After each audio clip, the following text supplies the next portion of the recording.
un reportage sur vous. Donc on va rester ce matin un peu avec vous pour vous filmer, pour voir comment vous travaillez.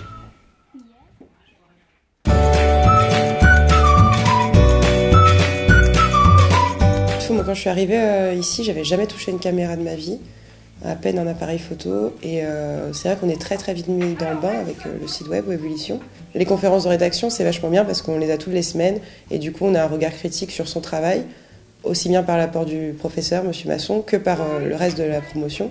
On arrive tous à débattre en fait de qu'est-ce qu'un bon sujet, comment l'améliorer, et donc on apprend autant finalement en allant directement sur le terrain qu'en regardant les reportages des autres.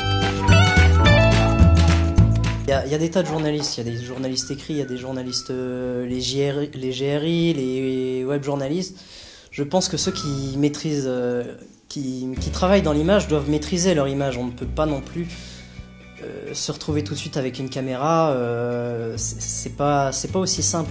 Donc oui, il faut une formation, même de base, mais il faut déjà au moins savoir utiliser le matériel.